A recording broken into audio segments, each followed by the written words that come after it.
Hi, I'm glad you could join us today. I thought today we'd just do a fantastic little painting that's very easy, and I think you'll enjoy it. So let's start out and have them run all the colors right across the screen there that you'll need to paint along with us. While they're doing that, let me show you what I've got done up here already. I have my standard old pre-stretched double prime canvas, and I've taken a little bit of black gesso and just actually used a paper towel here and just sort of put in a basic shape. You can use a paper towel or a sponge or a foam brush, works well. I thought maybe today we'd have a little river that's coming around here, and I want to show the indication of little stones under the water. So I took a little bit of white gesso and black gesso and mixed it together to make a nice gray gesso, an old filbert brush, and I just made the indication here of a lot of little stones, just very quickly, blah, blah, blah, blah. Let all that dry completely. Then we've covered all the dark area here, all across the bottom with liquid clear. The top, we put a little bit of liquid white on like we normally would. But the big thing is here, let the black gesso dry completely. All this dry completely before you put the clear and the white on. That's the reason we had to do it before the show started. And with that, let's take our old 2-inch brush, go right into the phthalo blue, and let's just put a happy little sky in this painting. We'll just put a little blue in the brush, go right up here, and just begin making little crisscross strokes. Let's just make a gorgeous little painting out of this. One that'll just make you feel good. Maybe we'll have some big clouds in the sky. So I tell you what, let's just leave some areas open here where maybe the old clouds will live. There. I don't know exactly where they'll be, but somewhere in here. So we'll just leave some open areas, some holes in the sky. Something about like that. A little more color. And let's go right over in here, put a little bit right in there. Between those, there's going to be some big trees in here. Now then, I'm going to take a little bit of the midnight black, a little Prussian blue. I'm going to just darken the corners here a little bit. Just to make it a little more attractive when it's finished. Okay, over in the other corner, we'll do the same thing. Something about like that, and that's really all we need. Now then, very gently here, I'll just sort of blend this together to get rid of any harsh edges. Then we'll come back and we'll put in some clouds. There we are. Okay. Now then, the most fun part of all, let's wash the old brush.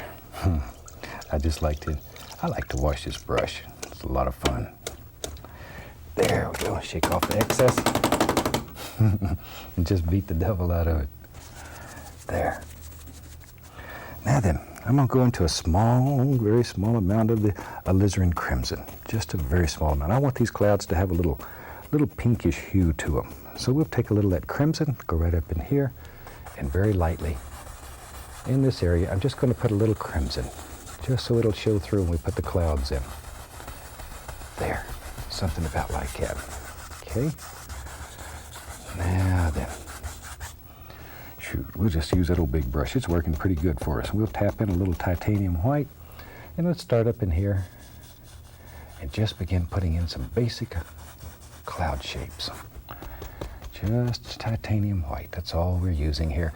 Because we already had some crimson on the brush, we have blue and crimson already on the canvas, and it's continually going to mix. So automatically you're going to get all kinds of little variations anyway. There. We'll just sort of blend that layer out, blend out the base of them, fluff them a little bit, just a little, and very lightly, just go over them, just to sort of blend them all together. Go back into our white, and maybe there's another little layer here. But work on one layer of clouds at a time. Don't get greedy. Sometimes it gets working good and it feels good and you just get carried away. Do one little layer at a time. Now then, let's take that one. Just blend it out here on the bottom. Just blend it out, then we'll fluff it a little bit. There. And see, there's a little separation between them. A little bit more white, maybe. Yep. Right there we have just another happy little cloud. They just float around here and have a good time all day. Good time. There we go. think you're going to enjoy this painting. The black gesso and then the use of some colored gessos and liquid clear makes beautiful, beautiful effects. We've tried to devote a large part of this series to showing that because I'd had so many cards and letters from people asking about it. So I think you're going to enjoy this one. I have some good ideas here. We'll just see if we can pull them off. There. Maybe the little cloud just floats right along in here. I don't know where he lives, but we have a huge big cloud that lives in our world already. Shoot, maybe there's a little over in here too, you can see. Maybe he's just a little soft cloud. Now then, I'm going to fluff that, and very lightly, 3 hairs and some air, just blend the entire canvas. Isn't that easy? We got some pretty good old clouds there. Some of the edges you can just fuzz them out and let them just float around because you don't always see the entire cloud. It just sort of gets soft and just sort of floats around. There. Now then, shoot, let's have some fun. Maybe back here in the background, take some black, blue, little brown, little crimson, Prussian blue.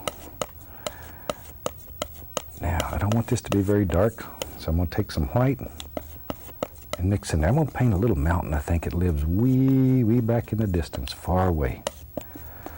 I want just a color about like that. Get our little roll of paint. Then let's go up in here and decide, maybe we have a little mountain. Yep, lives right in there. Just wherever you want him to live. Put a little bump here and a little bump there. Here bump, there bump. Wherever you want them. There. These are far, far away mountains. So we don't want them to get too big or too bright. They're far away. Far away. Then we take our old 2-inch brush, just like we normally do when we paint mountains. And just pull that down. Just pull it down like so. Something about like that. Okay. Let's take a little bit of the titanium white, pull it out as flat as we can get it. Really get tough with it. And go down. There we go. Cut across. You get that little roll of paint. You want to do that again so you can see it? Pull it out flat. Just cut across. See that little roll of paint? Lives right on the edge of the knife. That's all there is to it. Flat, cut across. Okay. Then with that, let's put some nice little highlights and shadows on here. All kinds of little things. This is just a little baby mountain. Lives way back here in the distance. A little bit right in there, wherever you want them. See there? No pressure. Absolutely no pressure though. Just pretend you're a whisper floating through there and just barely caressing the mountain. Take a little blue and white. Little blue and white. Mix it together. Cut off our little roll of paint again. Then we can go up in here and we can just begin laying in the indication of all kinds of little shadows. Live way back here. There we go. Maybe this one comes right on through. Push that other one right back into the distance. There we go. A little bit of shadow in there. So you can just sneak right in, put it in. Give the indication of a little mountain that lives there. There. You can add all kinds of little details. Don't want too many details though, because we want these mountains to be far away. Put too much detail in them, they'll begin to look too close to you. We don't want that. We want to keep them back here in the distance. Stay back, mountains. There. Now, take a clean, very dry, 2-inch brush. And just tap the base of it. I want to create mist down here at the base. So it'll be far away, far away. There we go. See, he lives way back in the distance back here now. Now then, let's take, I work pretty good. We just keep going here. We take a little crimson, a little white, a little bit of phthalo blue. Gonna make sort of a lavendery color. We use a 2-inch brush. Just tap a little of that right in there and then push it. See, just shove it, like look at. Okay, let's go up in here. And with that, maybe back here there lives a little footy hill. Just a little foothill way back in the distance. Just tap. Put in a basic shape. Then I'm going to, using very short little strokes, lift upward. Make it look like little distant trees far away. Far away. They live way back here. A little more of the same colors put together because I want another one, and we're going to make it a little darker. That way it'll indicate that it's closer to us. In the landscape, as you know, as things get closer to us, they get darker in value. So we'll use the same color, only darker. And maybe, yep, you're right. I like to put several layers sometimes in these little foothills because it helps with that illusion of distance again. And I think that's so important in a painting. There. Now we just push that mountain back another 5 miles maybe. We don't know. But it lives way back here now, far away. Far away. Isn't it neat that you can push mountains around?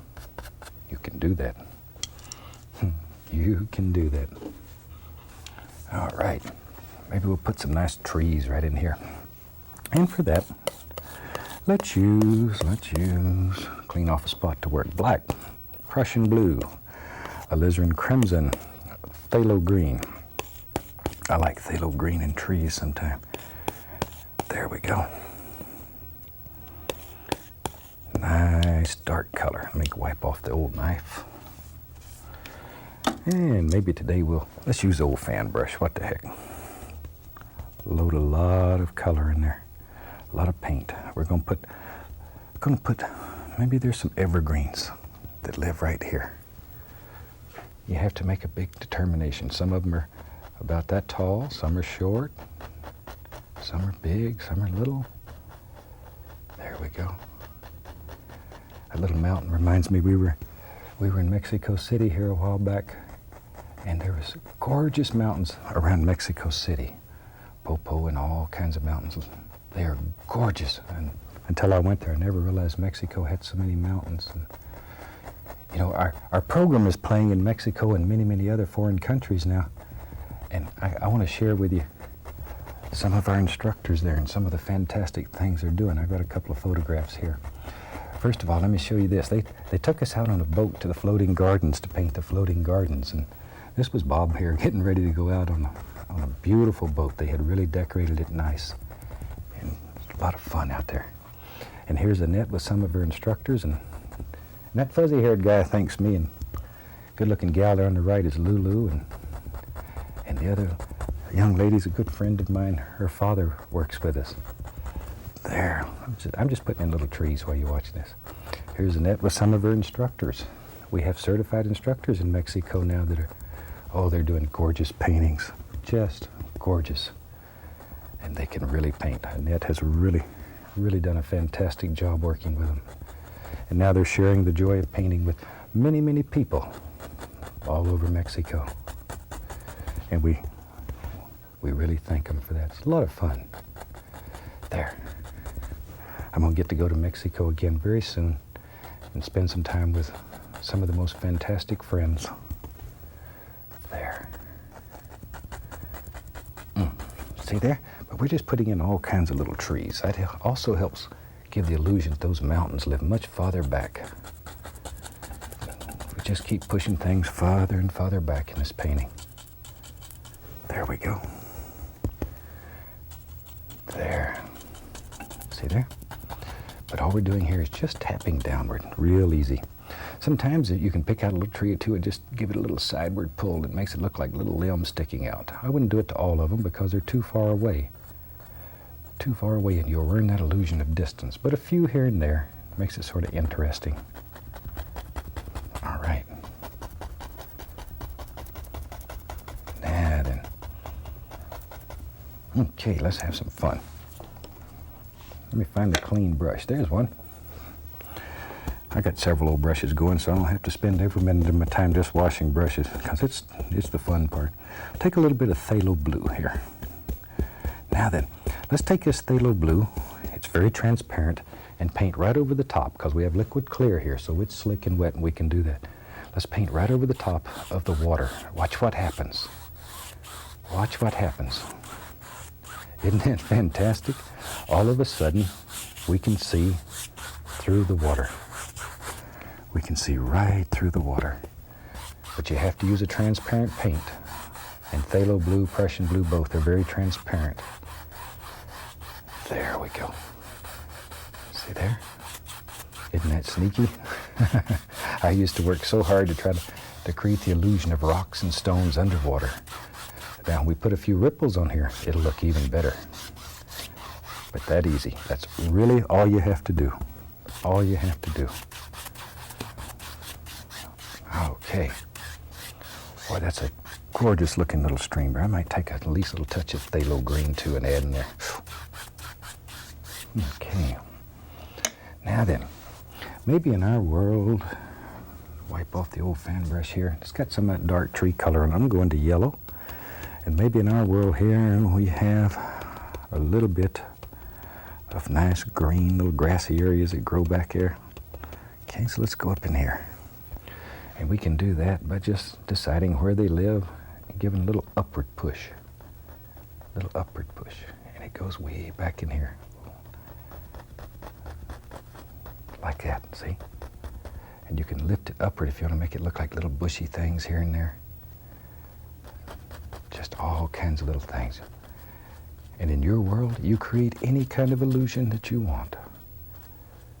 Any kind of illusion that you want. Nice little grassy areas here. See there? There they come.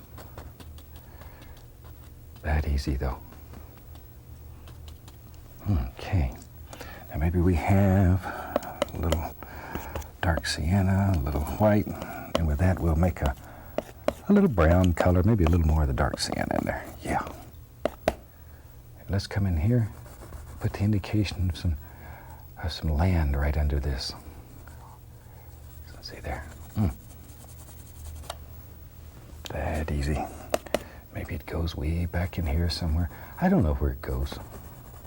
This little stream or river, it meanders way back in there. We don't know where it goes. Don't know that we even care. Let's take a little liquid white. Here, I'm going to take a least little touch of phthalo blue and put in it. Just enough to give it a little bluish tone. Not much. Not much though. Just enough to flavor it good. Cut across, get our little bit of paint right on the edge of the knife. And then let's go up in here and begin putting some water lines right over the top of this transparent water that we made. There. Okay. And maybe this comes out through here. But we can still see through the water. Can see right through it. Shoot, I bet if you look close there, there's a big old trout just floating right down the river. Taking life easy and enjoying it. That certainly is a pretty place to live, I'll tell you that. All right, now then, let's go back to our nice dark color. And we'll have, I'm just putting a little dark paint on there because I'm going to put some light color on top of it. And I want it to stand out. And I want it to mix with that dark color. Don't have to do much because the black gesso's there. I just want enough paint on there so it mixes with the color we're going to put on top. Something like that. Don't even matter if you cover it good. Something about like that. We'll just try that same old brush. We'll go right into the yellow, little sap green, little yellow ochre. There. See all those colors. And then just give it a little tap. See, you're just pushing that paint. Push it. That loads a little bit of paint right on the edge of the brush. Now we can go up here with that and just touch. We can begin putting all kinds of little grassy areas that live back in here. Just by touching. And the more you tap on this, the more it's going to mix with that color that's underneath. That's the reason we put it under there. And it'll get darker and darker and darker. There, see? Now, that's the area. This is going to be a big tree right here. That's the area behind the tree. Now we can take some dark color, and we have to make our first major decision in the tree business. Where does our big old tree live? Well, we put some black gesso up here so we know basically where it's going to be. There. And And I don't cover all those black gesso things. See, there's some of them showing through over here. And when the painting's all done, people will actually see foliage that's behind the tree. And they'll go crazy trying to figure out how you did that. And that's our secret. There we go. That's our secret. But you can share it with everybody if you like. That may be the most fun of painting, is when you share it with other people. I get letters every day from people that have started painting from watching this show, and they did a painting for a friend or a relative and let them watch them do the painting, and the friends, they absolutely, if they hadn't seen it, could not believe that they're doing it. And they are. In our newsletter, we just showed the picture of a lady who's in her 90s who's painting now. And she's doing a fantastic job. This is just a little brown and white. Just want to put the indication here and there and here, wherever, of a few little trunks. I'm going to put some leaves on here, and we're probably going to lose most of those. But if some of them show through, that's wonderful. All right. I'll dip the little oval brush right into some liquid white. We'll go into a little cad yellow, little sap green, yellow ochre, Indian yellow, all those colors. Push that little brush to load it. Give it a little push. Okay, let's go up in here. Now let's put some gorgeous little leaves up here. This little oval brush does some of the neatest leaves. They just literally just almost fall off your brush. There they go. Something about like that. But think about shape and form. Don't just throw them on at random. I know I say that every time I use any brush to do leaves, but that's so important. Think about shape and form. Got to give this old tree some character. There.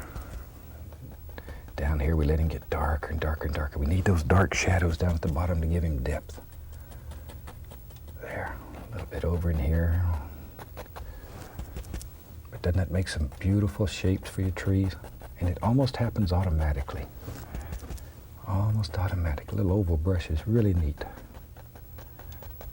All right. Shoot. Let me find the old brush we were making some grassy areas with, and we'll just start bringing them right on down. These are in front there. So there we are. Just keep on coming down with those. And you can really practice a little with this, and you can make grass. It's just, it looks like velvet nearly laying up there. Maybe in our world, this is a nice little bush that lives right here under the tree. So we'll put some nice leaves on him, just using the corner of the old 2-inch brush. It doesn't matter. Whatever brush makes you happy. There. Now then, a little bit more of the dark color. I see another bush lives right there. Once again, I want to leave some of that black gesso behind there and let it show through. Because that'll make it look real neat. Back to our little oval brush, put a few little highlights on that little baby tree there. Little baby tree. But he'll grow up to be a big tree. He just needs a lot of water and sunshine, love, affection. Same as all of us. There. Something about like so. Back to our brush, it has some nice little color on it here, and we'll just continue on making all kind of little grassy areas. I know what we need. Take a little brown. We need some dirt out here. So we just use a little brown here and there. A little brown and white for some touch of highlight. I don't want a lot of highlight on this, maybe just a little. Don't want to distract from the water. The water is what's important in this painting. Just a little. There we go. There. See, something like so. Just keep tapping that in there. Okay. And as I say, the more you tap this, the softer it'll become. It'll get so neat. There. Just layer after layer after layer, wherever you think it should live. Bring some right down in here. All right, let me wash this old oval brush. I'm gonna take and go, shake off the excess, go right through some Van Dyke brown with it, get it loaded with color. And then the other side, a little more paint thinner on it. Needs to be thin. Take a little white and brown on the other side. Maybe even a little black on the dark side. So one side we have full of light color, the other we have full of dark. And let's just go right up in here and maybe there's some big rocks that live around here. See them? You can make them in one stroke. A little black, brown, a little white. Put these little stones and rocks wherever you think they should live. Something like so. Wherever. Okay. A little bit of liquid white. Put a little water line right around these stones. Look at there. Isn't that neat though? Try this idea with putting rocks underwater and just see what kind of things that you can come up with. You'll be amazed at what'll happen with just a little bit of practice. Do it with all colors of different colors under here with gesso and little acrylic paint. And I think you'll be very satisfied with the effect that you get. Okay, scratch a few sticks and twigs here and there. I think we're about to a finished painting. Hope you like this one. It's a little different than anything we've done before. Give you a whole new idea to work with. And from all of us here, I'd like to wish you happy painting, and God bless, my friend.